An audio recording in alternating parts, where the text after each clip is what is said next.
का स्वरूप क्या है।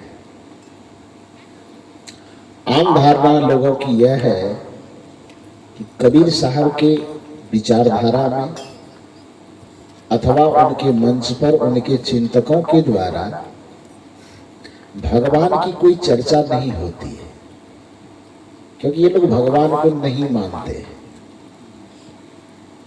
लेकिन सच पूछा जाए तो सदगुरु कबीर साहब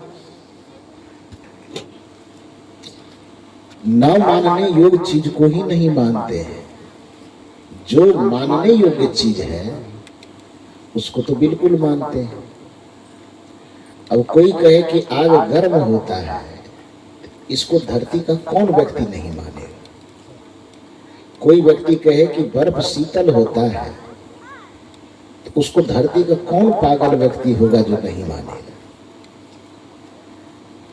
कोई कहे कि सूर्य प्रकाश से भरा हुआ है, तो धरती का कौन व्यक्ति इस बात को नहीं मानेगा। केवल अंधा जो होगा वो नहीं मानेगा। बाकी आंख जिसके भी पास हो, चाहे हिंदू हो कि मुसलमान हो कि सिख हो कि ईसाई हो, निर्गुणवादी हो कि सगुणवादी हो, कि रामानंदी हो कि कबीरपंथी हो कि और कोई हो, धरती का कोई भी मनुष्य होगा तो सूर्य प्रकाश से आप्लावित है, इसको कौन नहीं मानेगा। सब मानेगा। वायु शीतल होता है, पानी शीतल होता है, पृथ्वी कठोर होती, कौन नहीं मानेगा। सबको मानना पड़ेगा और सब मानता भी है। लेकिन कुछ चीजें ऐसी होती है जब व्यक्ति संकुचित मानसिकता से ग्रस्त हो जाता है तो केवल अपनी ही मान्यता को सत्य मानता है और दूसरे की मान्यता को बिल्कुल निरर्थक मानता है। दूसरे की मान्यता को निरर्थक मानने के कारण ही धर्म जगत में एक गाली का प्रचलन चला। जो हमारे विचारधारा के अनुकूल न हो उसको एक कोमल गाली दी गई, कठोर गाली नहीं दी गई, कोमल गाली दी गई, नास्तिक कह करके। जो हमारे विचारधारा से सहमत नहीं है, हमारे विचारधारा को नहीं मानता है, उसको कह दिया गया कि नास्तिक है। इस्लाम परंपरा में उसको कहा गया काफिर है। यह एक प्रकार की गाली है। वस्तुतः यह जो नास्तिक कह करके धार्मिक जगत में एक गाली देने का प्रचलन चला, ये संकुचित मानसिकता के कारण। कबीर साहब का दृष्टिकोण किसी भी पक्ष में संकुचित नहीं है, बहुत विस्तृत मस्तिष्क है। और वो कहते हैं, सदगुरु कबीर साहब की विचारधारा में इस बात का समर्थन है कि समझे की गति एक है, लेकिन उसके साथ शर्त है कि जिन समझा सब ठौर। सर्वांगीण रूप से, संपूर्ण रूप से जो सत्य को समझा है, उसका दिल और दिमाग इतना विस्तृत होगा कि उस सत्य के हर एक पहलू को समझने के कारण किसी से वो वैर नहीं करेगा, किसी को नास्तिक कह करके उसको अपमानित नहीं करेगा, किसी को काफिर नहीं कहेगा, क्योंकि वो जानता है कि सत्य को समझने का, सत्य को अभिव्यक्त करने का तरीका एक नहीं 100 हो सकता है। समझे की गति एक है, लेकिन शर्त है कि जिन समझा सब ठौर। यदि कोई एक पक्ष समझा है तब, बीच में है भी, बीच में ना अधूरा में अधर में लटका हुआ है तब, तो कबीर साहब कहते हैं कि कहा ही कबीर ते बीच की बल कहीं और की और। बल कहीं का मतलब समझते हैं, जिसको आम बोल चाल में हम लोग बचपना कहते हैं। बालक के जैसे आचरण को कबीर साहब ने क्या कहा, बल कहीं। बालक के तरह, बचपन की तरह कोई आचरण करे तो उसको बचपना कहा जाता है, और बालक की तरह कोई आचरण करे, ना समझी वाला आचरण करे, तो कबीर साहब उसको अपनी भाषा देते, इसको बल कहीं, बालक की तरह। समझे की गति एक है, जिन समझा सब ठौर। कहा ही कबीर ते बीच की बल कहीं बालक की तरह और की ओर, थोड़ा इधर की बात थोड़ा उधर की बात करते। सत्य को सर्वांगीण रूप से समझने के लिए व्यक्ति को निष्पक्ष होना पड़ता है। वो परंपरा से मुक्त हो, प्रथा से मुक्त हो, उसका दिल दिमाग एकदम निश्चल हो, निर्मल हो, बेलाग हो, बेलपेट हो, किसी परंपरा में धंसा हुआ ना हो, किसी परंपरा के प्रति नफरत न हो। संपूर्ण मानवता को, संपूर्ण सत्य को आत्मसात करने की और उस सत्य को बिना लाग लपेट दुनिया को कहने की क्षमता जिसके मन मस्तिष्क में है, वह व्यक्ति कभी किसी को नीचा नहीं दिखाए। वही सत्य को सर्वांगीण रूप से समझ भी सकता है और सत्य को अभिव्यक्त भी कर सकता है। तो कबीर साहब के दृष्टिकोण में वो भगवान को नकारते नहीं, वो भगवान को स्वीकारते हैं, लेकिन उस तरह से भगवान को नहीं स्वीकारते जिस प्रकार से दुनिया में कुछ संप्रदाय के लोग वो बांस के खूंटा को खड़ा कर देता है, दुनिया वाले से मनवा देता है कि भगवान है। कबीर साहब कहते भैया न तो हमको रतौंधी हुआ है न मोतियाबिंद हुआ है, मुझे दिखाई दे रहा है कि वो बांस का खंभा है। अभी से कुछ देर पहले वो बांस की बाड़ी में लगा हुआ था। रामनवमी का समय आया, किसी के मन में हुआ कि भगवान को थोड़ा बदल देना, चेंज करना है। आप ही हम में से कोई आदमी तैयार होता है और उसे लगता है कि अपने आंगन में जो हम भगवान के प्रतीक को गला के रखे थे, 1 साल आ जाने से इसको बदलना जरूरी है। तो आप चलिए अपनी बांसबारी की तरफ। इधर गलाता है कि नहीं गलाता है? इधर है, होता है ना, होता है। तो बांसबारी की तरफ जाना पड़ेगा और हाथ में एक काटने वाला, उसको क्या बोलते हैं, कुल्हाड़ी, दलिया, हसुआ, जो भी बोले हैं, तो वो अपने हाथ में लेते हैं और बांस की बारी में जाते हैं। जैसे ही बांस बारी पहुंचते हैं, उसमें यदि हजारों बांस लगे हो तो सब अपने अपने किस्मत को टटोलता है कि आज किसका भाग्य जगने वाला है। क्योंकि ये आदमी जो आया है भगवान का चुनाव करने आया है, हाथ में कटार लेके। अब बांसबारी गए किस लिए गए हैं? भगवान को चुनने गए हैं, चुनाव करने के लिए। ऊपर नीचा देखते तो जिस बांस को निहारते वो बांस अपने मन में गुदगुदाता है, उसको पता नहीं हम शायद लायक हो जाए।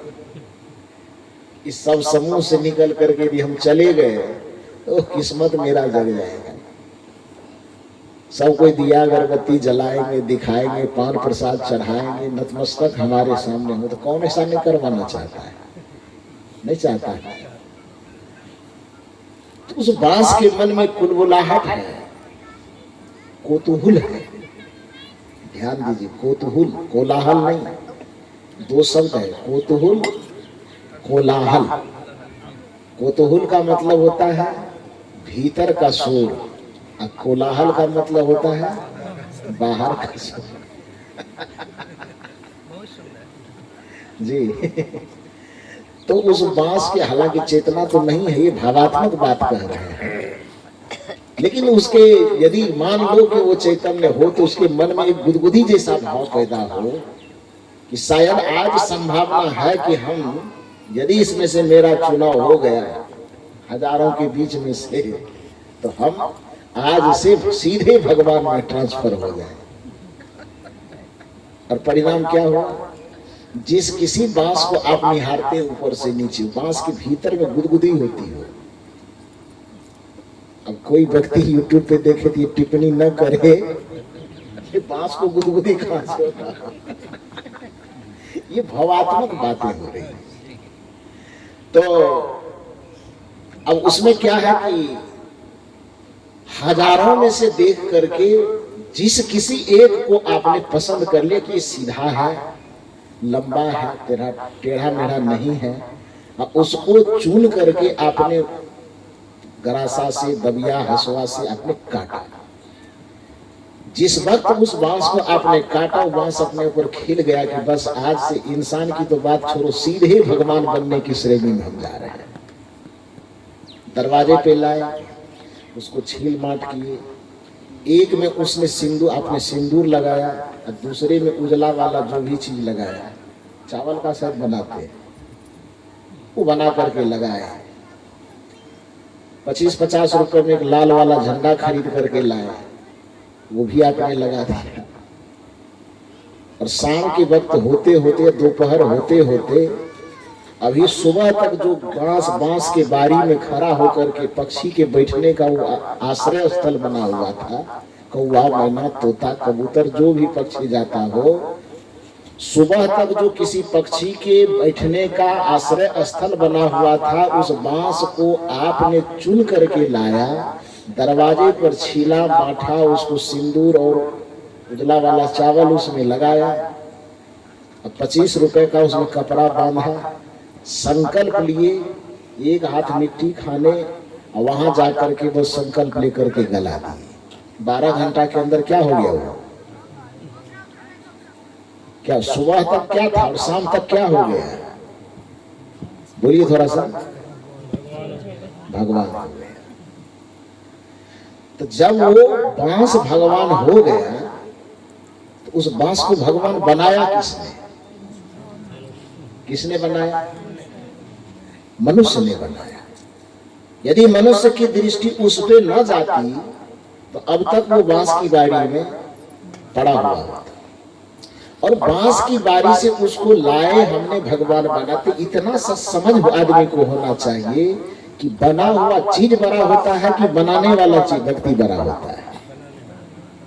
निर्मित सामग्री से निर्माण करता हमेशा बड़ा होता है। इसलिए बच्चे के पिता को जो बड़ा भगवान का दर्जा दिया जाता है, क्या दिया जाता है? माता और पिता को भगवान के तुल्य माना जाता है। क्यों?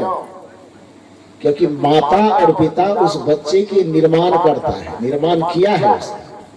तो निर्मित हुई सामग्री से निर्माण करने वाला हमेशा श्रेष्ठ होता है। उस बांस को भगवान का दर्जा दिया किसने? एक पत्थर खदान में पड़ा हुआ है, उस पत्थर को खदान से निकाल करके उसके सीने पर पैर रख करके छेनी हथौड़ी का प्रयोग करते करते करते करते एक आकृति दे दिया हमने, दुर्गा का, काली का, गणेश का इत्यादि कोई भी रूप दे दिए, और उस रूप को ला करके हमने मंदिर में प्रतिष्ठित कर दिया। यदि उस पर एक मनुष्य की दृष्टि न जाती तो खदान से मंदिर तक पहुंचता कैसे भाई? तो खदान से मंदिर तक लाने का जो श्रेय है वो किसको है? एक मनुष्य को है। राजस्थान से एक बार फोन आया, YouTube पर कोई प्रवचन देखा होगा, तो हालांकि मैं राजस्थान कभी जाने का मौका नहीं लगा है, कार्यक्रम की सूचना आई लेकिन कुछ वजह से नहीं जा पाया। हो सकता है कि इस साल जाना हो। तो वहां किसी ने YouTube पर देखा तो फोन किया वो, और अच्छी बड़ाई कर रहा था कि प्रवचन सुनने में बढ़िया लगता है, जो भी उद्गार था उनके हृदय में। उसी क्रम में मैंने उनसे पूछ लिया कि आप कहां से बोल रहे हैं? तो बताया उन्होंने कि राजस्थान से। तो मैंने पूछा आप काम क्या करते हैं? तो पहले वो जोर से ठहाका लगा करके हंसे। तो मैंने कहा पहले बता दीजिए तब हंसिएगा। तो उन्होंने कहा साहब ऐसा है कि मैं भगवान बनाता हूं। तो मैंने कहा अच्छा, हालांकि हम तो समझ ही गए, लेकिन मैं थोड़ा सा छूट ही लिया। मैंने कहा मैंने तो आज तक सुना है कि भगवान इंसान को बनाते हैं। आप कैसा राजस्थान में कैसा आदमी होता है जहाँ पर भगवान को बनाता है? उन्होंने कहा कि हाँ साहब। फिर वो थोड़ा नॉर्मल हुआ। उन्होंने कहा कि यहाँ संगमरमर की फैक्ट्री में रहता हूँ और यहाँ पर आकृति मूर्ति वगैरह बनाता हूँ, तो यहाँ से बहुत सारे मंदिरों में कुछ मूर्तियां वगैरह जाती है, तो इसीलिए मैं साहब कह रहा हूँ आपको कि मैं भगवान बनाता हूँ। उन्होंने एक और मजे की बात कही, और उनकी बात इतनी ज्यादा अच्छी लगी मुझे कि गजब है। इसलिए तो सदगुरु कबीर साहब कहते हैं कि जितने भी आत्मा वो ज्ञान का स्वरूप है भाई। कोई जरूरी नहीं कि ब्रह्म ज्ञान की बात मंच पर बैठने वाले साधु लोग ही करते हैं। जहां जिस आत्मा में पता नहीं है, आत्मज्ञान का बीज अंकुरित हो जाता है, उसके मुंह से ऐसी ऐसी वाणियां निकलती है कि वो ब्रह्मवाक्य के जैसा होता है। वो बेचारा मजदूरी कर रहा है ना, वो तो मजाक में कहा कि मैं भगवान बनाता। वो फैक्ट्री में मजदूरी कर रहा है, लेकिन उस मजदूर के मुख से इतने सुंदर वाक्य निकले कि शायद हम लोग इतना ही पीएचडी वगैरह कर लिए वैसा वाक्य बना पावे कि न बना पावे। उन्होंने कहा साहब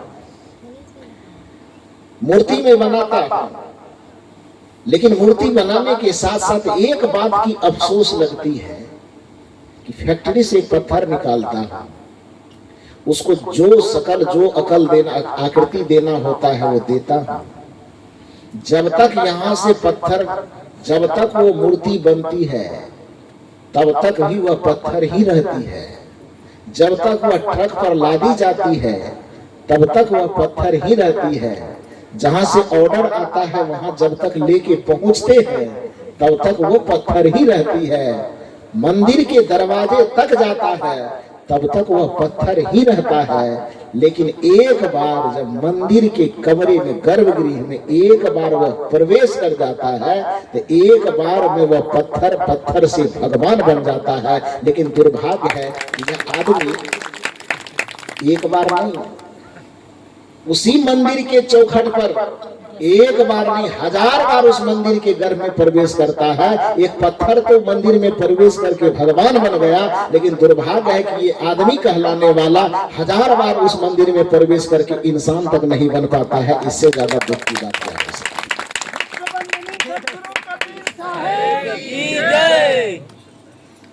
जिस जगह पर प्रवेश करने पर एक पत्थर भगवान बन सकता है, उस जगह पर प्रवेश करने पे पूजा करने वाले लोग उसके हाथ से सिगरेट तक नहीं गिर पाता है, उसके हाथ से दारू का बोतल तक नहीं गिर पाता है। रात में मैं आ रहा था गाड़ी से, हमारे साथ का नाम क्या हुआ था?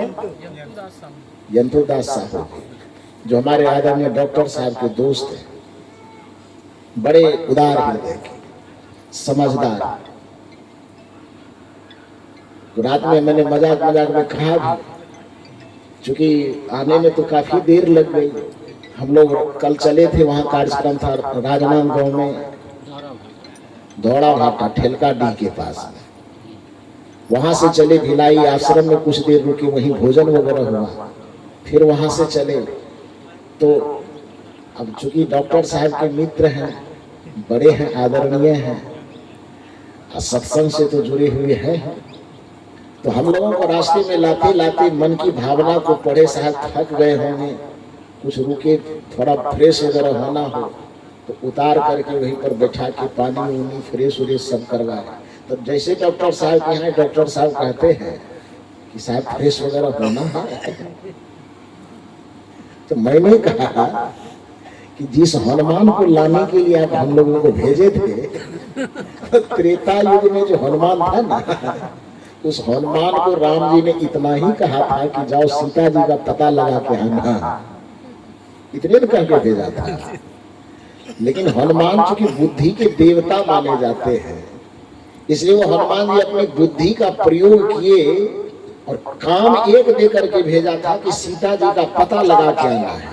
लेकिन हनुमान जी अपनी बुद्धि का प्रयोग करते हैं और पता तो लगाते ही है, रावण के भवन में तहलका मचा करके आ जाते हैं।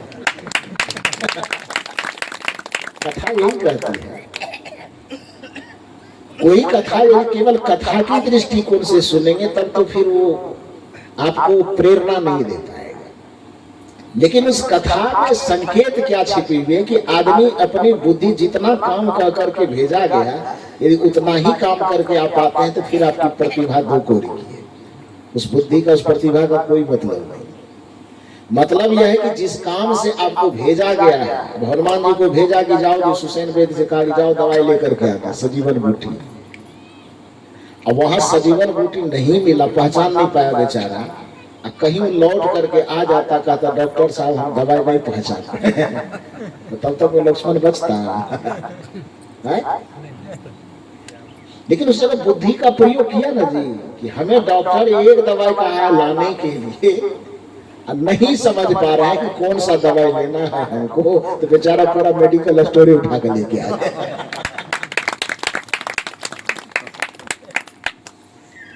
ये कहानी यह नहीं कहती कि आप ये पहाड़ उठा लीजिए, ये कहानी यह कहती है कि जिस किसी उद्देश्य को देकर के कहीं आपको भेजा गया है, उस उद्देश्य से जुड़ी हुई जितनी बातें हो सकती है, यदि आपको एक काम कहा गया और उससे जुड़ी हुई 100 बातें हो सकती है, तो उन सब कामों को आप निपटा करके आने की कोशिश कीजिए।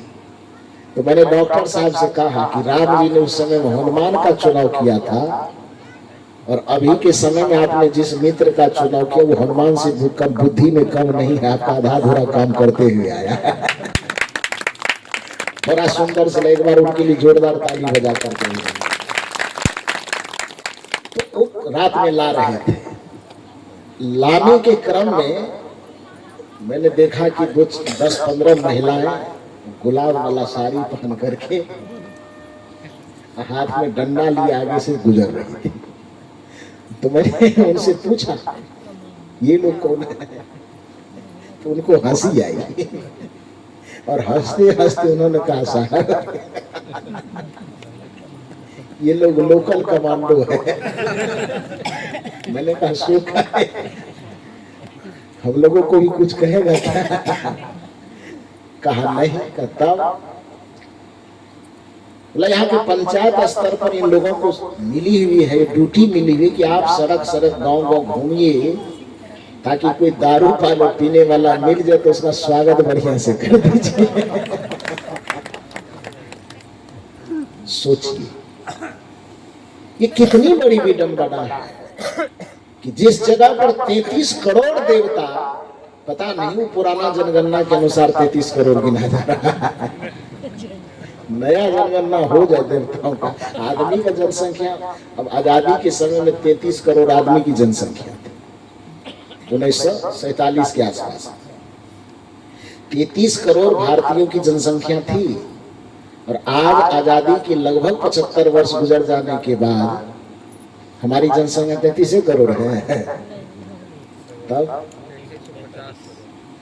चीन को भी हम लोग पछाड़ दिए, और चीज में पछाड़ना था दूसरी चीज में, लेकिन दूसरी चीज में न पछाड़ पाए, जनसंख्या के मामले में उसको पछाड़ दिए। आज हम चीन से हम आगे हो गए जनसंख्या के दृष्टिकोण से। तो जिस जगह पर आज से 75 वर्ष पहले मात्र 33 करोड़ थे आप, आज उस जगह पर आपकी जनसंख्या इतनी बढ़ी कि कितना हो गए, लगभग 150 करोड़ के आसपास हो गए ना। तो आदमी की जनसंख्या 33 से बढ़ करके 150 करोड़ पहुंच गया, तो देवता उतनी पे टिका होगा। उसका खानदान नहीं बढ़ा होगा क्या? तो पुरानी जनसंख्या के जनगणना के आधार पर कहने शायद इसीलिए मजबूरन 33 करोड़ ही कहना पड़ता है। लेकिन अभी अब आदमी की जनगणना जिस तरह से हो रही है, देवताओं की भी हो जाए तो मेरे समझ से वो ही बढ़ करके 66 करोड़ हो गया।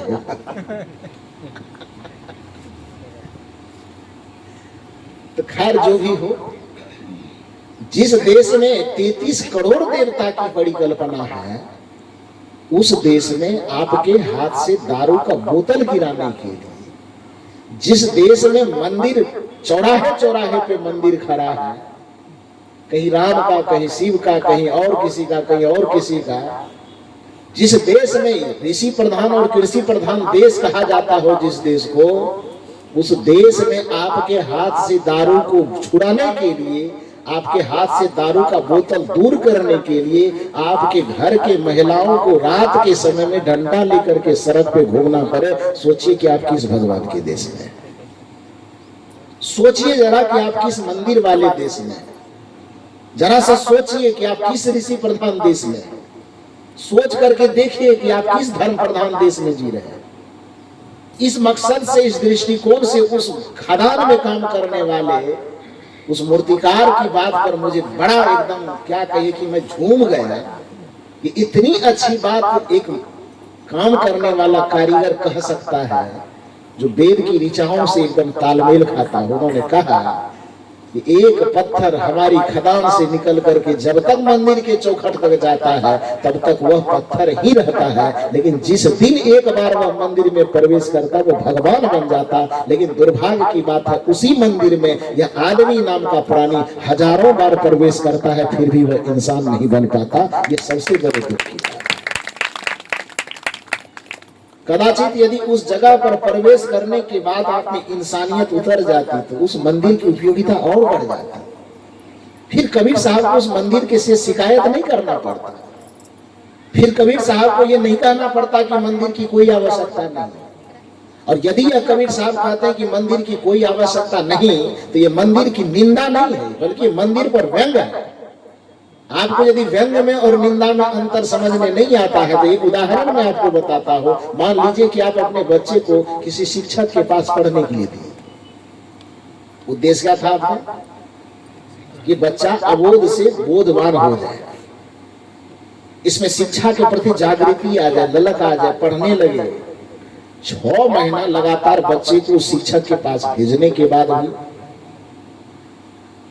6 महीना तक पैकेज से फीस भरने के बाद भी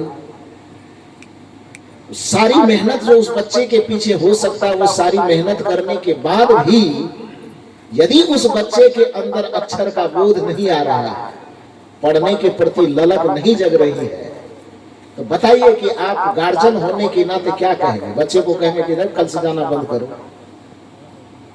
टीचर के पास जाकर के क्या होगा? पैसा भी भर रहे हैं, समय भी जा रहा है, सब चीज जा रहा है, और जो जिस उद्देश्य से भेज रहे उद्देश्य पूरा नहीं हो रहा है। तो यदि आप उस शिक्षक के पास से अपने बच्चे को हटाना चाहते हैं तो ये शिक्षक की शिक्षा पर व्यंग है कि नहीं? जिस उद्देश्य से उस बच्चे को हम वहां भेज रहे कदाचित वह उद्देश्य पूरा होता तो दुनिया का कोई भी गार्जियन अपने बच्चे को शिक्षक से क्यों हटाना चाहेगा? यदि आपको रोग लगा है और आप किसी डॉक्टर के पास जाते हैं, फीस भरते हैं, वो जो पथ्य बतलाता है उसको दिन रात आप टेबलेट, ये आधा टेबलेट दिन में खाओ, दोपहर खाओ, शाम खाओ, उसके बताए निर्देश के अनुसार हर एक काम हम करने के लिए तैयार हैं। फीस भी भर रहे हैं, दवा भी लगातार खा रहे हैं, 6 महीना इलाज करवाने के बावजूद भी रोग ठीक नहीं हो रहा है, तो खाने में जो दवाई खा रहा है, पैसा भर रहा है, उसका मन क्या करेगा? बताइए थोड़ा सा। उसका मन करेगा ना, झुंझला करके लास्ट में उसको कहना पड़ेगा भाई नहीं जाएंगे उस डॉक्टर के पास, कोई फायदा नहीं होता है, पैसा भी देते हैं, समय भी जाता है, दवाई भी खानी पड़ती है एकदम नियम के अनुसार, फिर भी कोई फायदा नहीं होता, क्यों जाएंगे? तो जैसे एक समझदार व्यक्ति होने के नाते डॉक्टर के पास जाने का मकसद डॉक्टर से रिलेशन जोड़ना नहीं है, बल्कि डॉक्टर के पास जाने का मतलब रोग से निदान होना है। यदि रोग का निदान होता है तो डॉक्टर ठीक है, और रोग का निदान नहीं होता तो डॉक्टर खराब है। सीधी सी बात है कि उसके पास नहीं जाना। एक टीचर के पास हम अपने बच्चे को पढ़ने देते हैं, यदि बच्चे में शिक्षा के प्रति ललक जग रही है तो शिक्षक बढ़िया है, और यदि उसके माध्यम से हमारे बच्चे में शिक्षा के प्रति आकर्षण नहीं जग रहा है तो पैसा वहां व्यर्थ का फेंकने की जरूरत नहीं है। कोई भी गार्जियन कहेगा हमारे बच्चे नहीं जाए। तो जब इस दुनिया में मंदिर की स्थापना की गई तो मंदिर बनाने का कुछ उद्देश्य रहा होगा कि नहीं रहा? बिना उद्देश्य का तो कोई आदमी कुछ नहीं करता है। मंदिर बना होगा तो मंदिर बनाने का उद्देश्य जरूर होगा कि यहाँ पर लोग जाए तो कुछ प्रेरणा ले सके, बुराई से दूर होने का प्रेरणा, कुशल से दूर होने का प्रेरणा, कुविचार से दूर होने का प्रेरणा, और न जाने कितने मानवीय सद्गुणों की प्रेरणा यहाँ से। जैसे कि अभी बता रहे थे श्री यतीन्द्र साहब जी कि आप एक मूर्ति के सामने जाइए तो उसकी सौम्यता को देखिए, उनकी मुस्कुराहट को देखिए। वह मूर्ति बनने से पहले जिस समय रहा होगा तो उन्होंने जैसा जैसा कर्म किया होगा उस कर्म को, उस चरित्र को देखिए और उस कर्म और चरित्र को अपने जीवन में उतारने का प्रयास कीजिए। इसी प्रेरणा के लिए वो मंदिर बनाया गया है। लेकिन राम के मंदिर में जाने के बाद भी जो राम अयोध्यापति दशरथ के पुत्र राम से मर्यादा पुरुषोत्तम श्री राम बन गए, तो बना क्यों? माता पिता और गुरुजनों का निरंतर वंदन करने के कारण। और 1000 बार उस राम जी के मंदिर में प्रवेश करने के बाद भी आप बुढ़ापा में अपने माता पिता का हाथ पकड़ कर वृद्धाश्रम भेज देते हैं, तो फिर मंदिर जाने का क्या फायदा होगा? क्या सिखाया?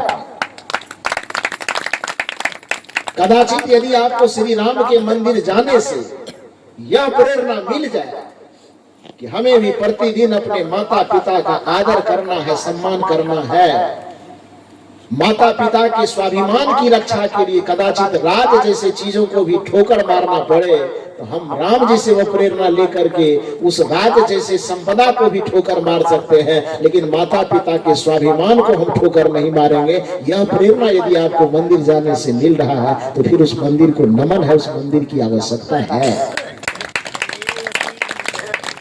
लेकिन यदि उस मंदिर में जाने पर भी आपके चित्त में कोई परिवर्तन नहीं आ रहा है, केवल 2 मिनट के लिए आप मंदिर के अंदर जाकर के पुजारी बनते हैं, अब बाकी मंदिर से निकलने के बाद आपका व्यवहार हैवान की तरह होता है, तब कबीर साहब जैसे महापुरुष को व्यंग करना पड़ता है, हटाओ इस मंदिर को, इसकी कोई आवश्यकता नहीं है।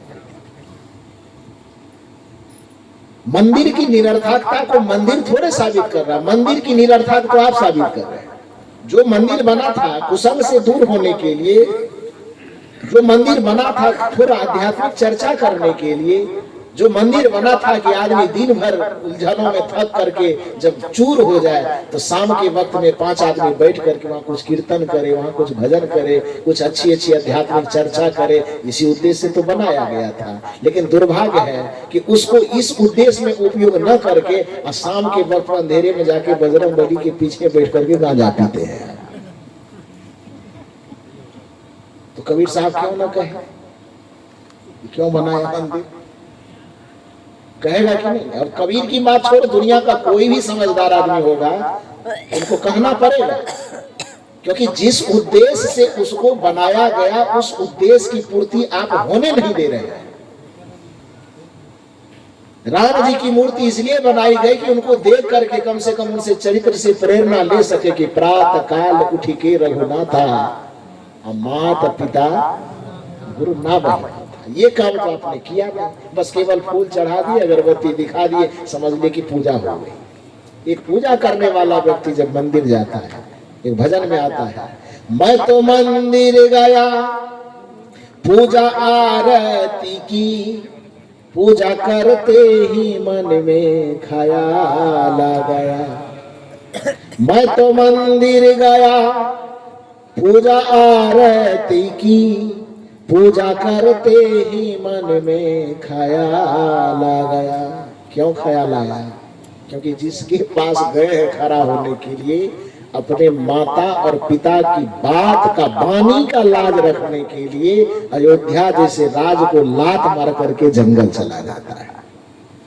और ऐसे व्यक्ति के मूर्ति के सामने, प्रतिमा के सामने हम खड़े हैं, अचानक हृदय में ये भाव आया कि मैं तो मंदिर गया पूजा आरती की, पूजा करते ही मन में ख्याल आया। उस प्रतिमा को देखकर क्या ख्याल आया? कभी माँ बाप की सेवा की ही नहीं, सिर्फ घंटा बजाने से क्या फायदा। यदि यह व्यंग आपको समझने के लिए नहीं आता है तो धिक्कार आपकी बुद्धि को। तब फिर कबीर साहब आपको समझ में नहीं आएगा, फिर कबीर का दर्शन आपके समझ में नहीं आएगा, क्योंकि आपकी बुद्धि का लेवल बहुत नीचा है। आपको भाषा की समझ नहीं है, आपको भाषा की शैली की समझ नहीं है, आप भाषा के संप्रेषण को नहीं समझते हैं। और एक बात ध्यान रखिए, जब साहित्य की गहराई में हम लोग डुबकी मारते हैं तो अब 2 बातें कही जाती हैं। एक बात भाषा को अभिव्यक्त करना, और दूसरी बात भाषा को संप्रेषित करना। अभिव्यक्त करने की क्षमता तो धरती पे मनुष्य क्या जानवर तक को ही है। अरे कुछ होता है उसके अंदर तो अभिव्यक्त करता है। आपको चोट लगेगी तो बताइएगा ना कि चोट लगी है, भूख लगेगी तो बताइएगा ना बोल करके कि भूख लगी है। इस धरती पर जन्म लेने वाला मानव अथवा मानवेतर प्राणी, हर प्राणी को अपना सुख दुख, अच्छा बुरा, हर चीज को अभिव्यक्त करने की क्षमता तो है। लेकिन यदि अभिव्यक्त करने की क्षमता तक ही आप सीमित हैं तो फिर आप में और एक जानवर में कोई अंतर नहीं। अंतर कब से होना शुरू होगा? जब आप में अभिव्यक्ति के साथ साथ अपने भाव को संप्रेषित करने की ताकत आ गई, तब उस दिन समझ जाइए कि आप मानव जीवन पाने के आप हकदार हो गए। बात समझ में आ रही है? अभिव्यक्त करना मतलब कुछ बोल करके किसी को सुना देना, और संप्रेषण का मतलब क्या होता है? अपनी बात को किसी के आत्मा तक पहुंचा देना। अभिव्यक्त का मतलब होता अपनी बात को किसी के कान तक पहुंचा देना, और संप्रेषण का मतलब होता है अपनी बात को किसी के मन तक, किसी के हृदय तक, किसी के आत्मा तक पहुंचा देना। ये संप्रेषण कहलाता है। अभिव्यक्ति की क्षमता दुनिया में हर एक व्यक्ति, बच्चे के पास भूख लगेगी तो चचियाएगा, रोएगा, चिल्लाएगा, तो अभिव्यक्त तो कर ही रहा है ना वो कि हमको भूख लगी है, खाना दीजिए। संप्रेषण की कला नहीं होने के कारण आज पति पत्नी में जो विवाद देखा जाता है, सास बहू में जो विवाद देखा जाता है, बाप बेटे में नहीं बनता है। क्यों नहीं बनता? पीछे का वजह सिर्फ इतना है कि हम कहना कुछ और चाहते हैं, वो समझता कुछ और। हम बोलते हैं कुछ और, वो समझता है कुछ और। हम करते हैं कुछ और, वो समझता है कुछ और। क्यों? क्योंकि हमारे जीवन का जो चिंतन शैली है वो अभिव्यक्ति तक है। अभिव्यक्ति को देख रहा है, लेकिन अपने भाव के संप्रेषण को हम उनके दिल दिमाग तक नहीं पहुंचा पा रहे हैं, जिसके कारण से रिश्तों में ये बवंडर होते रहते हैं, समझ नहीं पाता है। लेकिन आपकी चेतना इतनी विकसित हो सके। कबीर साहब कहते हैं कि यदि हमको समझना हो तो कबीर साहब कहते तुम्हें हंस बनना पड़ेगा, क्योंकि हंसन की गति हंस ही जाने, क्या जाने कोई काग। तो कौवा बन करके तू हंस की भाषा समझना चाहेगा तो कैसे होगा? हंस की भाषा समझने के तो लिए तुम्हें हंस के लेवल पे आना पड़ेगा। इसलिए कबीर साहब का चिंतन, कबीर साहब का दर्शन समझने के लिए, हालांकि लोग कहते हैं कि कबीर साहब तो अनपढ़ थे, बेवकूफ है वो जो कहता है कबीर साहब अनपढ़ थे। जिस भाषा को आज आप बोल रहे हो उस भाषा को पैदा करने वाले कबीर साहब है। गजब करते हो यार, तू कहते हो अनपढ़ है। उस भाषा को रट करके तू कहता है कि हम विद्वान हैं, और उस भाषा को कबीर साहब जैसे महापुरुषों ने पैदा किया है, उत्पन्न किया है। क्योंकि जिस भाषा को जिस रूप में आज आप और हम बोल रहे हैं, भाषा ऐसी थी नहीं ना जी। भाषा के कम से कम 6 संस्करण हुए। संस्करण समझते हैं? संशोधन। जैसे संविधान बनता है या कोई नियम बनता है, उसमें गड़बड़ी नजर आ जाती है तो उसको संशोधित करते हैं। तो आज जो भाषा, जिस भाषा को आप और हम अभी बोल रहे हैं, इस भाषा के कम से कम कितनी बार संशोधन हो चुके? 6 बार। मूल भाषा, मौलिक भाषा जो पहली थी यहाँ पर, वो क्या थी? संस्कृत थी। और संस्कृत में भी वैदिक संस्कृत। वैदिक संस्कृति को, संस्कृत को सब बोल नहीं पाते थे, बड़ा क्लिष्ट व्याकरण था उसका। तो वैदिक संस्कृत का सबसे पहला संस्करण हुआ जिसको लौकिक संस्कृत कहा गया। क्या कहा गया? लौकिक संस्कृत, मतलब लोक में प्रचलित होने वाला संस्कृत। रामायण जो लिखा हुआ है, महाभारत जो लिखा हुआ है, वो वैदिक संस्कृत में नहीं लिखा हुआ है। वेद वाला संस्कृत यदि आपके सामने पलट करके रख दिया जाए तो हम लोगों का कभी कभी छक्का छूट जाता है भाई। इतने लंबे लंबे वाक्य होते हैं, उसका छंद मात्रा ऐसा होता है कि कभी कभी एक एक वाक्य को समझने में 2-2, 3-3 दिन माथा दर्द करता है। तो जब हम लोगों का ये हाल है तो सवाल लोगों के पास दे देगा तो उसका क्या हाल होगा? तो उस चीज को, माना मूल रूप में संस्कृत था, लेकिन संस्कृत में भी थोड़ा कठोर था, तो उस कठोर वाली स्थिति को वैदिक संस्कृत कहा गया। लेकिन भाषा तो चूंकि आम जनता के लिए होता है, तो उस वैदिक संस्कृति को थोड़ा सरल बनाने के लिए जो संस्कृत का रूप दिया गया, उसको कहा गया लौकिक संस्कृत। क्या कहा गया? लौकिक संस्कृत। भगवान बुद्ध जब आए, भगवान महावीर जब आए, उन्होंने कहा कि भैया ये संस्कृत तो थोड़ा लोग समझता है, लेकिन अपने ज्ञान को, अपने सत्संग को, अपनी भक्ति को हमें आम जनता तक पहुंचाना है। तो आम जनता की जो भाषा ही नहीं है, तो ये थोड़े लोगों की भाषा को हम पूरे जनता तक कैसे पहुंचा पाएंगे? तो उन्होंने संस्कृत से परहेज कर लिया और भाषा का एक नया संस्करण उन्होंने किया और आम जनता की भाषा को उन्होंने पाली भाषा में कन्वर्ट कर दिया। पाली समझते हैं? नहीं समझते, कभी देखे नहीं तो कैसे समझिएगा। धम्पद वगैरह जो पढ़ते होंगे, धम्पद का ग्रंथ, हालांकि मूल ग्रंथ है त्रिपिटक, जैसे महाभारत बृहद ग्रंथ है और उस महाभारत के अंदर गीता छिपा हुआ है, लेकिन गीता इतना महत्वपूर्ण है कि उसको महाभारत से निकाल करके एक अलग ग्रंथ ही बना दिया गया गीता। गीता कोई मौलिक ग्रंथ नहीं है, वो महाभारत का पार्ट है, महाभारत का हिस्सा है।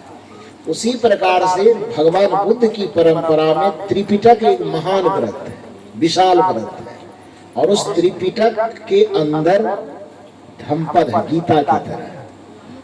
लेकिन वह इतना महत्वपूर्ण पाठ है कि लोगों ने, विद्वानों ने उनको उससे निकाल करके गीता की तरह एक अलग ग्रंथ उसको बना करके दुनिया के सामने पेश किया, जिसको धम्पद कहा जाता है। उन पुस्तकों को पढ़ेंगे तो भगवान बुद्ध, महावीर आदि के जो विचार हैं वो किस भाषा में है? पाली भाषा। आगे चल करके जब नाथ संप्रदाय, सिद्ध संप्रदाय का प्रचलन हुआ तो उन्होंने भी कहा भैया पाली से भी काम नहीं चलेगा, तब क्या करो, इसको प्राकृत में कन्वर्ट करो। तीसरा संशोधन, प्राकृत में कन्वर्ट होने के बाद में जब मैथिली, ये बिहार प्रदेश के मिथिलांचल इलाके में विद्यापति वगैरह हुए, जो शायद साहित्य में आप लोग कभी कभी पढ़ते होंगे, उन लोगों के जमाने में उन्होंने कहा नहीं, इसको भी और थोड़ा सा अपभ्रंश में लाए।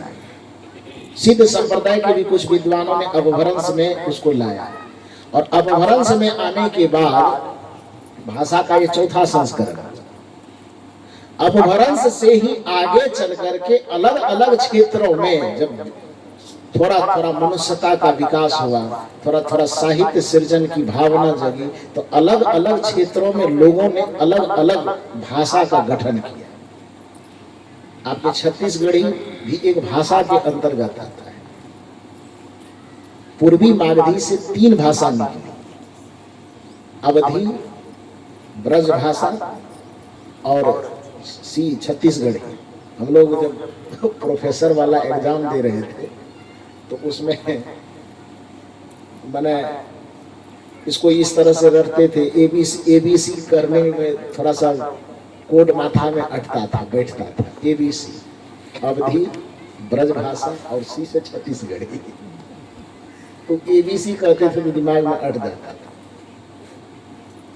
तो कहने का ये अर्थ है कि उसमें 3 प्रकार के जो अपभ्रंश के 3 शाखा निकले, शोरसेनी, मागधी और अर्धमागधी। अब ये मत समझिएगा कि व्याकरण क्यों पढ़ाना शुरू कर दिए, खैर इतना डिटेल में मैं नहीं ले जाऊंगा। मतलब मूल रूप से समझिए कि भाषा के जो 6 संस्करण है उसमें से 4 तत्व तो आपने देख लिया कि पहले संस्कृत, संस्कृत से पाली, प्राकृत, प्राकृत से अपभ्रंश, अपभ्रंश तक जब आप आए तो अपभ्रंश के बाद फिर भाषा का बहुत बंटवारा, जो आपको मथुरा वगैरह, वृंदावन वगैरह का जो क्षेत्र है उसमें ब्रज भाषा का ज्यादा प्रचलन हुआ, और आपका अयोध्या वगैरह का, कन्नौज वगैरह का, लखनऊ वगैरह का जो क्षेत्र है उसमें अवधी भाषा का ज्यादा प्रचलन हुआ, जिसके कारण से सूरदास जी उस इलाके में थे तो उन्होंने ब्रज भाषा में कविता की रचना की। श्री कृष्ण के जितने पद बनाए गए तो न संस्कृत में है, न अंग्रेजी में है, न हिंदी में, किस भाषा में है? ब्रज भाषा में। और रामचरितमानस किस भाषा में है? अवधी भाषा। हालांकि रामचरितमानस लिखे जाने से पहले अवधी भाषा बहुत प्रचलित हो गई। गोस्वामी जी बड़े चालाक निकले हुए। गोस्वामी जी का अपना जितना लोग खासियत बताता है उतना खासियत है नहीं, उसको मौका का चौका मिल गया। कथा का मूल कॉन्सेप्ट उन्होंने वाल्मीकि जी से ले लिया, और शैली जो लिया रामचरितमानस लिखने का, उस शैली भी उसका अपना बनाया हुआ नहीं है। शैली उन्होंने लिया किससे मालूम है? सूफी धर्म के सबसे बड़े आचार्य मलिक मोहम्मद जायसी से। मलिक मोहम्मद जायसी गोस्वामी तुलसीदास जी के जन्म लेने से कम 300 वर्ष पहले, जिस समय कबीर साहब का काल रहा, वही समय कबीर साहब से भी कुछ बड़े थे मलिक मोहम्मद जायसी। और गोस्वामी तुलसीदास जी के जन्म लेने से लगभग 300 वर्ष पहले मलिक मोहम्मद जायसी ने अवधी भाषा में पद्मावत नाम का ग्रंथ लिख डाला था। लेकिन वह पद्मावत ग्रंथ आज तक लोगों के सामने नहीं आया है, जिसके कारण से मेहनत किया हुआ था किसका? मलिक मोहम्मद जायसी का। अब नाम कमा लिया कौन? थोड़ा बोलिए बढ़िया से। तुलसीदास जी कमा लिए। जितना का जितना उसका सोरठा था, उनका छंद था, उनका दोहा की शैली, चौपाई की शैली, उस सारी की सारी शैली अवधी शैली का हम लोग से जब प्रश्न किया जाता है कि अवधी भाषा में लिखा गया सबसे पुराना ग्रंथ कौन है, तो उस जगह पर रामचरितमानस पे टिक मारने पर फेल कर जाएगा। उसमें पद्मावत कहना पड़ेगा। और खासियत यह है, पद्मावत जो आजकल फिल्म बना नहीं बना, पद्मावत बना ना, तब परीक्षा देने गए तो हम किताब पढ़ने से फिल्में देख लीजिए। हमको तो किताब पढ़ने में कौन माथा पच्ची करेगा। लेकिन फिल्म थोड़ा तो मॉडर्न तरीके से बनाया गया, लेकिन पुस्तक तो खैर पढ़ना ही पड़ेगा क्योंकि उसकी धारणा अलग है। फिल्म तो खैर मनोरंजन के लिए बनता है, तो उसमें वो जो कहानी किताब में हो उतनी कहानी गहराई से इसमें नहीं दिया गया है। तो मूल रूप से अवधी शैली की जो प्रमुख ग्रंथ है, क्योंकि गोस्वामी जी ने रामचरितमानस को लिखा भी यदि अवधी भाषा में, तो उसको उन्होंने अवधी में कहा तो कि अवधी में लिखेंगे, लेकिन वह अवधी में लिख नहीं पाया, संस्कृत को उसमें और जगह दे दिया। अब बंदौ गुरुपद कंज कृपा सिंधु नर रूप हरि, इसमें कौन अवधी है?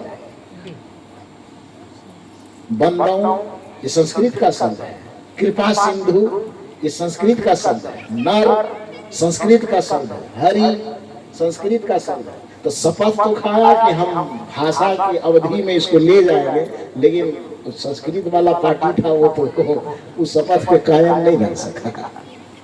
बहुत सारे संस्कृत के शब्दों को अवधि में पिरो दिया। मूल अवधी भाषा का कॉन्सेप्ट यदि दिया इस धरती को किसी ने, तो सबसे पहले किसने दिया? मलिक मोहम्मद जायसी ने, पद्मावत लिख करके। रामचरितमानस लिखने में गोस्वामी जी को सारा चीज बना बनाया मिल गया। कथा मिल गया वाल्मीकि जी से, और शैली मिल गया किससे? जायसी जी से।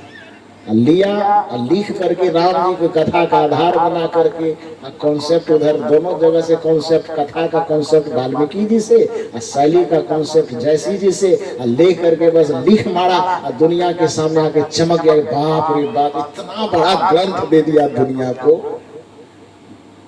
पूछो मत। इतनी बड़ाई लूट लिए वो गोस्वामी जी, जितना बड़ाई लूटे उतनी बड़ाई के शायद हम लोगों की दृष्टि में उतना के हकदार हो नहीं है।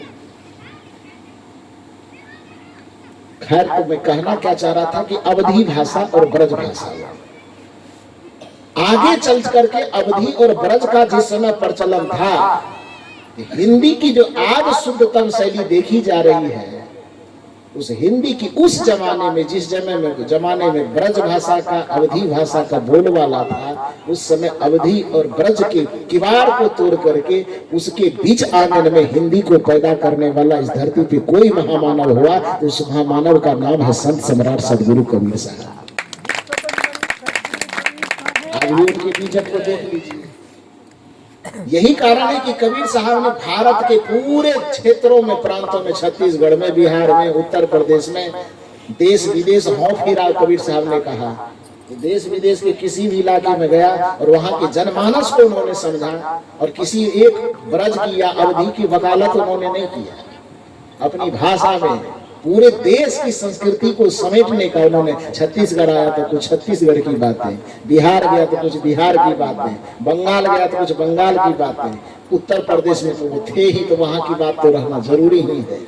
देश के जिस कोने में गए वहां की भाषा का, लोक भाषा का प्रतिनिधित्व करते हुए सारी भाषाओं का समावेश करके जो हिंदी का पुराना स्वरूप हो सकता है, उस स्वरूप में हिंदी भाषा को इस धरती पर लाने का काम सबसे पहले सदगुरु कबीर साहब ने किया। तो जिस भाषा को पैदा ही उन्होंने किया, वो पैदा करने वाले को कहते हैं कि अनपढ़ है। पैदा करने वाला अनपढ़ हो गया और उसके 4 अक्षर को आज पढ़ करके समझते हो कि हमसे बड़ा विद्वान कोई नहीं है। कैसे समझ रहा है यार? कौन दृष्टिकोण से? दूसरी बात है, फिर उस हिंदी में संस्करण कहां से हुआ? जब 1800 कुछ ईस्वी में हिंदी के जगत में भारतेंदु हरिश्चंद्र का जन्म हुआ। नाम सुने हैं ना? आधुनिक हिंदी साहित्य के पिता किसे कहा जाता है? यदि प्रश्न किया जाए आपको कि आधुनिक हिंदी साहित्य का पिता कौन है, भारतेंदु हरिश्चंद्र का नाम क्यों आता है? क्योंकि जिस भाषा को बोल करके आप बड़े विद्वान कहलाते हैं, उत्पन्न तो किया कबीर साहब जैसे लोगों ने, उत्पन्न किया उधर अमीर खुसरो ने, बना करके मुखड़ियां बना करके, तो क्या कहते हैं उसको, पहेलियां बना करके, थोड़े थोड़े से शब्दों में हिंदी को उन लोगों ने उत्पन्न किया। अध्यात्म संत के जगत में कबीर साहब ने, और उधर कविता कवि की जगत में अमीर खुसरो। और उसके बाद आगे चल करके, लेकिन वो हिंदी तो इतना सीधा नहीं होगा जितना शुद्ध आज बोलते, तो ऐसा तो नहीं होगा, क्योंकि नया नया उत्पन्न हुआ है, तो अभी इतना संशोधित कैसे हो जाएगा? तो आगे चल करके फिर एक भाषा को नया संस्करण देने के लिए जब आधुनिक हिंदी जगत में भारतेंदु हरिश्चंद्र का जन्म होता है, तब फिर उन्होंने कहा नहीं है भैया, ब्रज भाषा वगैरह से काम चलने वाला नहीं है, और उन्होंने दुनिया को हिंदी दिया। इसलिए हिंदी, आधुनिक हिंदी साहित्य के पिता भारतेंदु हरिश्चंद्र कहलाते हैं। आगे चल गए, हालांकि उन्होंने लेख का विषय, गद्य का विषय तो हिंदी को बनाया, लेकिन ब्रज भाषा अवधि से भी ज्यादा ब्रज भाषा का इतना पकड़ था कि कविता की रचना जब भारतेंदु हरिश्चंद्र भी करते थे तो वो ब्रज भाषा में ही करते थे। लेख लिखते थे हिंदी में और कविता लिखते थे ब्रज भाषा। नया नया होने के कारण उनका हिंदी भी इतना अशुद्ध होता था, वो अशुद्धता पर ध्यान नहीं देते थे। उनको लगता था कि लिखना है, शुद्ध हो से क्या मतलब है। हिंदी का जो आज शुद्ध रूप देखने को मिलता है, हिंदी का शुद्धिकरण किसने किया मालूम है? आचार्य महावीर प्रसाद द्विवेदी। अब आप कहेंगे कि आप प्रवचन करने आए हैं कि लेक्चर देने आए हैं? बुरा नहीं लग रहा है? मेरी बात समझ रहे हैं जी? हाँ, तो महावीर प्रसाद द्विवेदी जब आए तो उनको लगा कि ना, भाषा को इतना उठपटांग हम नहीं रहने दे सकते हैं। भाषा को उत्पन्न करने का श्रेय जाता आधुनिक भाषा को भारतेंदु हरिश्चंद्र पर, और उस भाषा को संशोधित करके आज जिस रूप में हम भाषा को समझ रहे हैं, उस संशोधित करने का श्रेय जाता है किनको? महावीर प्रसाद द्विवेदी को। और महावीर प्रसाद द्विवेदी एक ऐसे प्रकाश स्तंभ है जहां से हिंदी को विकसित करने के लिए काशी से सरस्वती पत्रिका का प्रकाशन होता था। उसमें महावीर प्रसाद द्विवेदी बहुत सारे लेखकों को उन्होंने पैदा किया, प्रेरित करके लोगों को बार बार कहते लेख लिखिए। कोई भी कितना बढ़िया टेढ़ा मेढ़ा लेख लिख करके देते थे, महावीर प्रसाद द्विवेदी उसको ठोक बजा करके एकदम सीधा कर देते। देश को राष्ट्र कवि देने वाला श्रेय किसको है? महावीर प्रसाद द्विवेदी को है। राष्ट्र कवि के नाम से बिहार का एक प्रसिद्ध कवि प्रचलित है, दिनकर जी, लेकिन राष्ट्र कवि का दर्जा उनको नहीं मिला था। राष्ट्र कवि का दर्जा मिला था मैथिली शरण गुप्त को। जो मैथिली शरण गुप्त राष्ट्र कवि बने किसके आधार पे थे? वो महावीर प्रसाद द्विवेदी के वो शिष्य थे। महावीर प्रसाद द्विवेदी ने ही उनको कहा कि कविता की रचना करो, और उस कविता की रचना करने के क्रम में जब देश को आजादी की जरूरत हुई तो पूरे देश को झकझोरने वाला एक पुस्तक चाहिए था, जो पूरे देश के लोगों के कानों तक जाकर के उसको ठोक सके, जगा सके। तो उसके लिए महावीर प्रसाद द्विवेदी ने कहा कि कोई ऐसी क्रांतिकारी पुस्तक लिखो जो अंग्रेजों के नशा में जो भारत सोया हुआ है थोड़ा उससे जाग जाए। एक रात में, कितना दिन में? मात्र एक रात में शायद 24 घंटा का वक्त लगा। और 24 घंटा के वक्त में मैथिली शरण गुप्त ने एक पुस्तक लिखी, जिस पुस्तक का नाम है भारत भारती। छोड़ दो यार, तुम कबीर पंथ से घृणा करते हो, मत पढ़ो कबीर को। यदि तुमको कबीर साहब का दर्शन पढ़ना है, कबीर साहब के व्यंग को, कबीर साहब के पीड़ा को समझना है, और कबीर साहब से इतनी ही नफरत हो रही है, तो मैं निवेदन करता हूं कि कबीर साहब को थोड़ी दिन के लिए पढ़ना छोड़ दो। जाओ आप भारत के किसी भी पुस्तकालय में और मैथिली शरण गुप्त की लिखी हुई वह भारत भारती लेकर के एक बार आ जाए। उस भारत भारती में 3 खंडों में भारत का वर्णन किया गया है। ध्यान से सुनिए मेरी बात। 3 खंड में उस पुस्तक की रचना हुई है, जिस खंड का नाम है अतीत खंड, वर्तमान खंड और भविष्य खंड। वो तीनों खंडों में जो वर्णन है, अतीत खंड में वर्णन है कि हमारे भारत की पूर्व गौरव गाथा कैसी थी, मैंने हमारा भारत कैसा था, आध्यात्मिक दृष्टिकोण से कितना संपन्न था, क्यों इसको सोने की चिड़िया कहा जाता था, धार्मिक दृष्टिकोण से कितना संपन्न था, राजनीतिक दृष्टिकोण से कितना संपन्न था, चारित्रिक दृष्टिकोण से कितना संपन्न था, यहाँ गणित भूगोल विज्ञान कितना विकास था कि पूरी दुनिया के लोग यहाँ पर अपना मस्तक झुकाने आते थे और भारत को विश्व गुरु कह करके भारत के चरणों में अपना माथा टेकते थे। प्रथम खंड में उन्होंने ये दर्शाया है। अब वर्तमान खंड में जब प्रवेश कीजिएगा तो हमको लगता है कि मैथिली शरण गुप्त जी के अंदर में कबीर साहब की आत्मा घुस गई होगी। शायद कबीर साहब को लगता होगा कि हमारी भाषा से लोगों को चिढ़ है, हमारे नाम से चिढ़ है, तो हम एक अनुमान कर रहे हैं कि कबीर साहब की आत्मा मैथिली शरण गुप्त के हृदय में जाकर के बैठ गया और कहा होगा कि लिखो, जो मैं कहना चाह रहा हूं सब चीज लिखो। और भारत का वर्तमान खंड जब आप पढ़िएगा तो मंदिर मस्जिद पंडा पुरोहित तीर्थ व्रत कितना लतार मारा है उसमें। कभी कभी तो मुझे आश्चर्य लगता है कि इतना पढ़े लिखे लोग जो प्रोफेसर बना हुआ है, डॉक्टर बना हुआ, इंजीनियर बना, क्या यार कभी पढ़ा नहीं होगा? वो पढ़ा तो होगा ना। उतने व्यंग करारा व्यंग पढ़ने के बाद केवल कबीर साहब की आलोचना ही लोग क्यों करते? कबीर साहब को ही नास्तिक क्यों कहते हो? कबीर साहब मंदिर की निंदा, मंदिर की शिकायत करने के कारण कहते कि कबीर धर्म विरोधी है। थोड़ा यदि वो मैथिली शरण गुप्त की पुस्तक पढ़ लेना, जिसको राष्ट्र कवि कहा जाता है। 3 खंडों में उस पुस्तक की रचना है। पहला खंड भारत का अतीत, दूसरा खंड भारत का वर्तमान, और तीसरा खंड भारत का भविष्य। अतीत खंड में भारत की जो गुण गाथा है उसका वर्णन है। वर्तमान खंड में भारत में जितना धर्म के नाम पे, तीर्थ के नाम पे, व्रत के नाम पे अनाचार फैला हुआ है, लूट खसोट पाखंड अंधविश्वास का जितना जंजाल है, उस सारे जंजाल का वर्णन भारत के वर्तमान खंड में है। बड़ी चिंता उसमें व्यक्त किया उन्होंने कि है दुर्दशा भारत की देखी न जाए। भारत की जो दुर्दशा है राजनीतिक जगत से, धार्मिक दृष्टिकोण से, आध्यात्मिक दृष्टिकोण से, पाखंड में, कर्मकांड में, पूजा में, पाठ में, जिस तरह से लोगों को उलझा करके भाग और भगवानवाद पर आश्रित करके आदमी को पुरुषार्थवाद से दूर हटाने की साजिश चलती है, उन सभी साजिशों का वर्णन उसके वर्तमान खंड में है।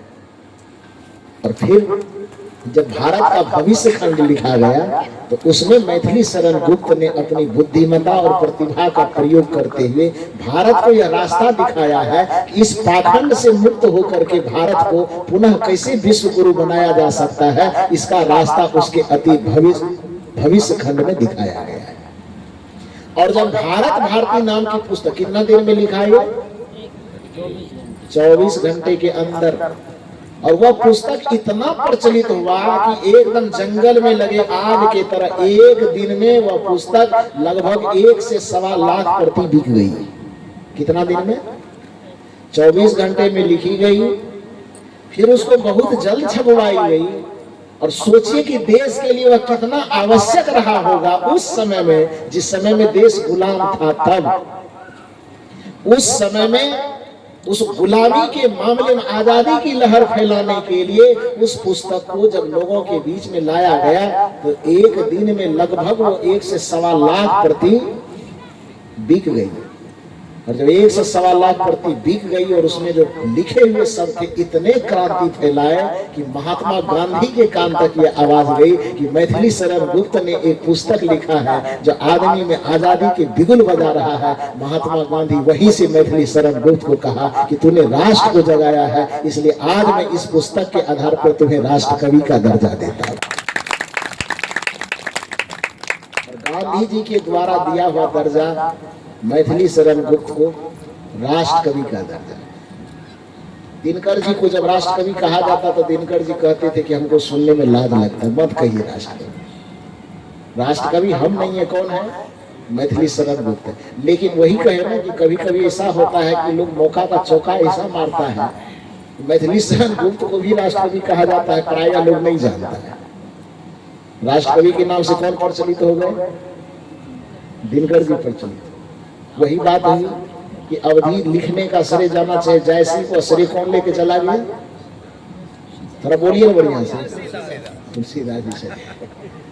तो देखिए, अब इतना विश्लेषण करके मैं ये बताना चाहता हूं कि जिस भाषा को आप और हम कह रहे हैं कि उस भाषा को आप और हम पढ़ करके अपने आप को विद्वान कहते हैं, उस भाषा को इस धरती पर उत्पन्न करने वाला कौन है? ये बताइए ना, कौन है?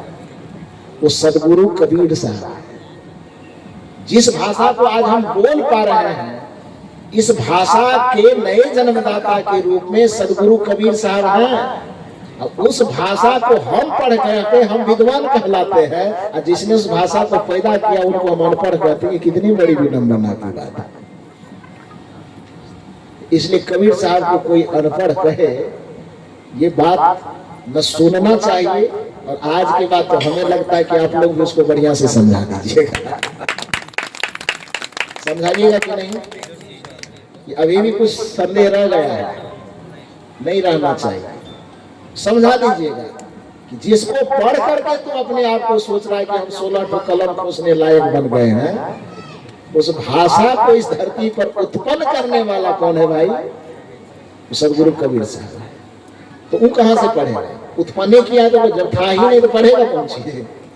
और खुद पैदा किए हैं तो पढ़ेगा। इसलिए डॉक्टर हजारी प्रसाद द्विवेदी ने कबीर साहब का वाकई मूल्यांकन करते, वास्तविक मूल्यांकन करते हुए कहा कि कबीर भाषा के डायरेक्टर ही नहीं, कबीर भाषा के डिक्टेटर है।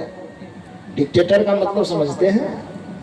एक्टर का मतलब अभिनय करने वाला, और डायरेक्टर का मतलब अभिनय करवाने वाला, और डिक्टेटर का मतलब न करने वाला न करवाने वाला, भाषा को नचाने वाला।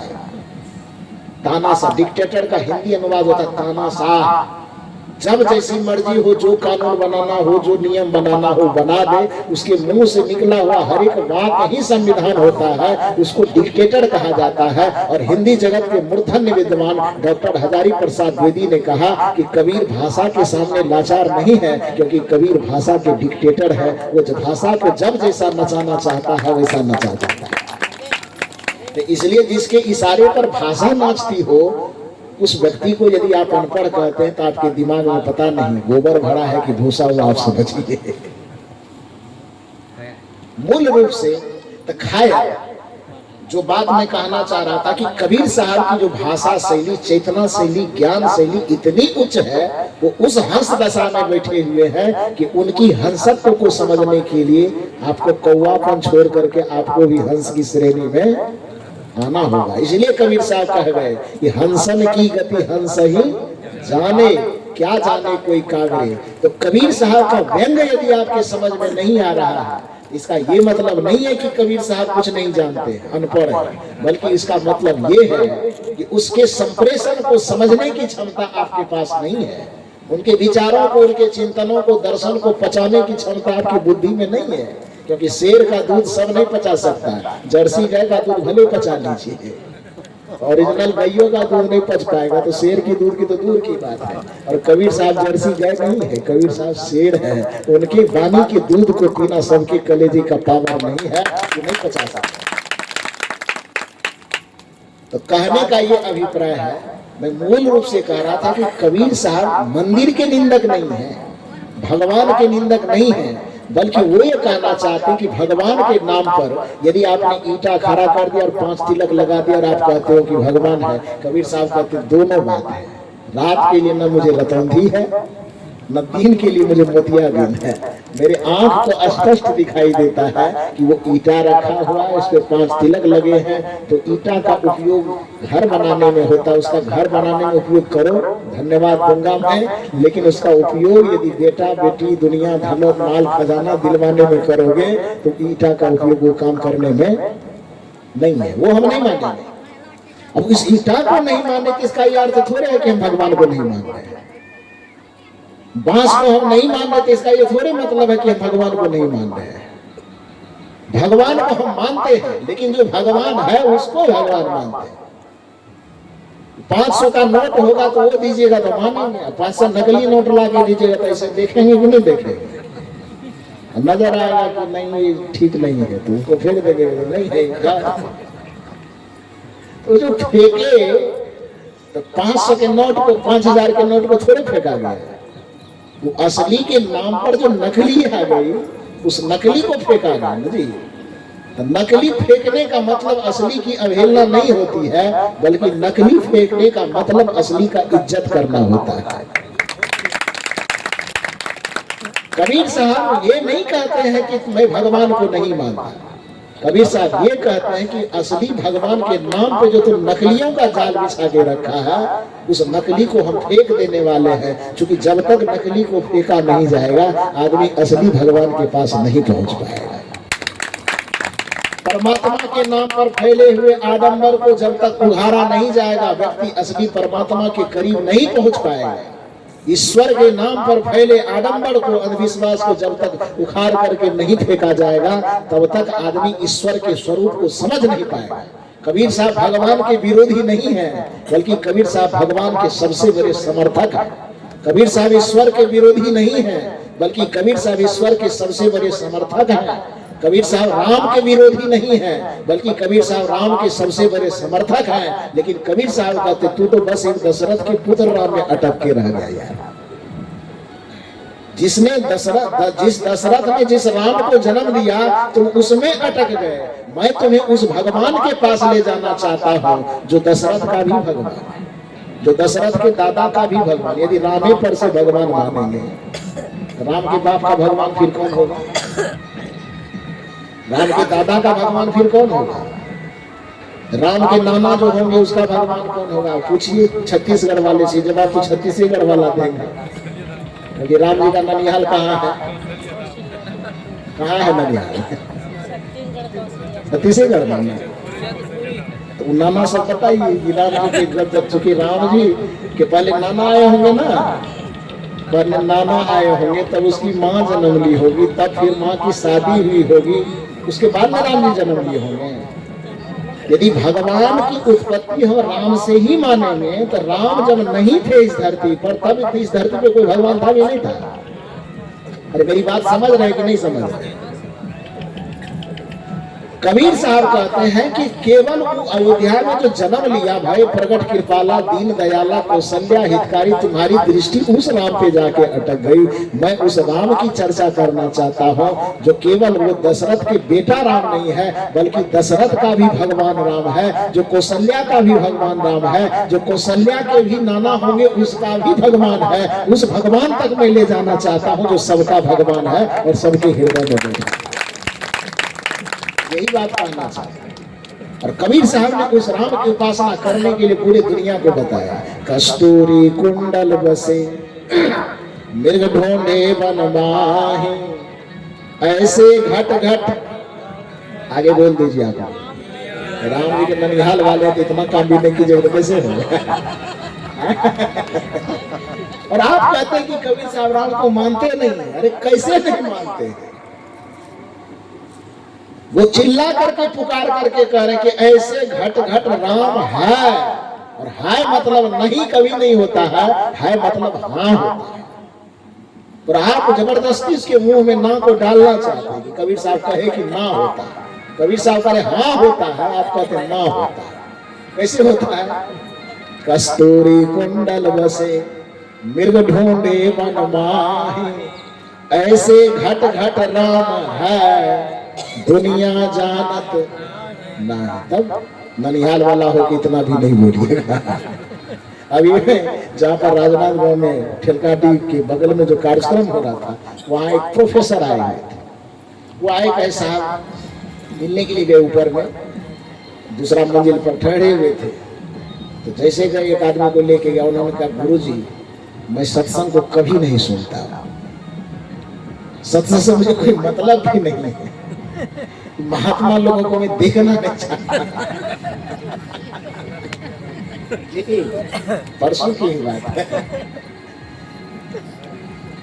मैं यहाँ आ भी नहीं रहा था, लेकिन आपके प्रवचन को मेरे एक मित्र सुन रहे थे। यहाँ से मैं 40 किलोमीटर दूर में था और मेरे मित्र बार बार फोन कर रहे थे कि एक बार आ जाओ यार। तो हम उसको टालने की कोशिश करते थे, अच्छा आएंगे, कह देते थे किसी तरह टल जाए, लेकिन ये आदमी भी जिद्दी, फिर फोन करे आओ, फिर क्या अच्छा देखा जाएगा। लेकिन हमारी मानसिकता में था कि हमको नहीं जाना, लेकिन ये बार बार फोन करे तो डायरेक्ट कहा भी नहीं जाए कि नहीं जाएंगे, तो टालने के लिए कहते थे। और ये भी इतना जिद्दी कि 3 दिन में लगभग 30 से 40 बार फोन कर दिया। और इतना फोन किया तो मुझे लगा कि धूम उसका मन रखने के लिए एक बार जाना चाहिए। गुरुजी आ गए, अनमनस भाव से पंडाल में बैठे, लेकिन आज पहली बार जब आपका प्रवचन, आपका दर्शन, आपका तर्क सुने तो मैं माथा पीट करके रह गया कि मैं कितना बड़ा अभागा था कि इस तरह के प्रवचन को मैं छोड़ा। और जब वो आए तो अकेले आए थे, प्रवचन सुन करके रहा नहीं गया, तो कमरे में गए और उन्होंने अपनी बात रखी जो उसके हृदय का उद्गार था। आंसू बह गया उनकी आंख से और अपना उद्गार प्रकट किया। दूसरे सत्र में जब बैठे तो बैठने के बाद प्रवचन तो 1 घंटा लगभग सुन लिया। कुछ भजन लोग गाने के लिए दिए तो उसको लगा कि भजन गाने में 1 घंटा लग सकता है। अब सोचिए कि उसके हृदय में बात कितनी धसी होगी। वो भजन को छोड़ करके उन्होंने सोचा कि प्रवचन तो हम सुन ही लिए, तो बीच में ही उठ गए और अपना 4 चक्का 4 व्हीलर से आए थे। ड्राइवर को कहा कि 4 व्हीलर में बैठो, प्रोफेसर थे वो, 4 व्हीलर पर बैठाए और अपने घर चले गए 40 किलोमीटर दूर। और वो 40 किलोमीटर दूर जाकर के वहां अपना पत्नी, बेटा, बेटी, घर में जितना परिवार था, अरे चलो गुरुजी आए हैं भेंट कर ले।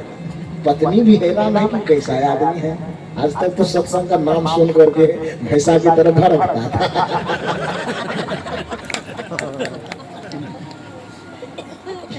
40 किलोमीटर दूर से हम लोगों को लेने आया जी, ये मैं बना करके नहीं कह रहा। फिर वो 40 किलोमीटर दूर गए, अपने पत्नी, बच्चे, जितने घर में परिवार थे सबको गाड़ी में बैठाए और उसके बाद वहां से फिर 40 किलोमीटर से पत्नी बच्चे को लेकर के आए। और आने के बाद जब बातचीत, उसकी पत्नी भी कहे कि आज मुझे किसी गुरु जी से आपने भेंट करवाया है, पति देवी, इसके लिए आपको मैं बहुत बहुत धन्यवाद देती हूँ। फिर 1 घंटा हम लोगों के बीच में बैठे, बातचीत हुई, थोड़ा हंसी हुआ। तो उसी बीच में प्रोफेसर साहब बोले कि आपको तो राम जी के बारे में कुछ कहना ही होगा, क्योंकि आप राम के ननिहाल में आए हैं। राम का नमक खाए हैं, राम के ननिहाल का, तो बोलना तो होगा ही। तो हम भी सोचे थोड़ा मौका पर चौका मारते हैं। तो मैंने कहा चिंता मत कीजिए, आप राम जी के ननिहाल वाले हैं तो हम राम जी के ससुराल वाले हैं। और आपके यहाँ राम जी को चाहे जितना दुलार पुचकार किया जाता हो, हमारा यहाँ राम जी को खूब गाली दी जाती है। ज्यादा यदि हमको कहीं राम जी कह करके चिढ़ाए, यदि हम अपने पर उतर आए तो इतना गाली से भर देंगे। क्योंकि जब लड़के की शादी होने के लिए जाती है तो लड़का का बहाना बना कर उसका नाना, नानी, दादा, दादी, मौसा, मौसी सबको गाली से भूतता है। इधर देते हैं नहीं देते? वो गाली मैंने गलत गाली नहीं देता है, व्यंग कर गाली मैंने गंदा गाली है। क्या बोलते हैं उसको? हाँ हरौनी।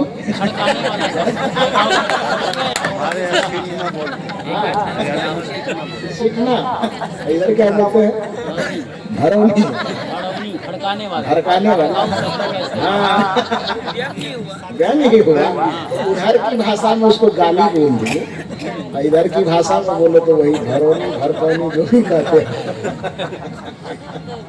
तो उससे मैंने कहा कि ज्यादा मुझे छेड़िए मत, क्योंकि आपसे ज्यादा दावा मेरे यहाँ होता है। आप तो राम जी को यहाँ पर बचपन में खिलाए होंगे, लेकिन जब वो युवा अवस्था होकर के जब हमारे इलाके में प्रवेश किए, मेरी माता सीता को कहाँ से लाए? सीता जी का जन्म स्थान बिहार की धरती, उसी बिहार की धरती मिथिलांचल से आया। तो वो तो हंसी में मैंने उनसे कहा, वो कहा कि नहीं राम जी के ननिहाल में आए हैं, राम जी की धरती पे आके नमक खाए हैं, तो राम जी के बारे में कुछ सुनाना होगा। तो मैंने कहा इतना दावा मत ठोकिए, हम जिस जगह से है ज्यादा दावा मेरा है। कहने का यह अभिप्राय है कि मैं या कबीर साहब इस बात के समर्थक नहीं है कि हम राम को नहीं माने। कबीर साहब इस बात के समर्थक हैं कि राम के नाम पे तू जो आडंबर फैला रहे हो, हम उस राम को नहीं मानेंगे। लेकिन राम को मैं क्या, दुनिया के कोई भी पागल व्यक्ति होगा तो वो राम को मानेगा, लेकिन वो राम को कहीं बाहर में चित्र में मूर्ति में नहीं मानेगा। चित्र में उसका प्रतीक हो सकता है, प्रतीक होना अलग बात है। अब जमीन आपके पास है तो जमीन का नक्शा है कि नहीं? उलझन आएगा तो जमीन का नक्शा निकालिएगा, दुनिया पर काल जो भी होता है लगाइएगा। लेकिन आप इतना बताइए कि जमीन के उलझन को समझने के लिए नक्शा भले ही आप अपने अलमारी में रखे हैं, लेकिन यदि आपको मकई टमाटर धान गेहूं धनिया उपजाना होता है तो वो नक्शे पर उग जाते हैं क्या है? वो उपजाना होता है, बीज लगाना होता है, फसल लगाना होता है, तब कहाँ जाते हैं? नक्शा के पास की प्लॉट पर।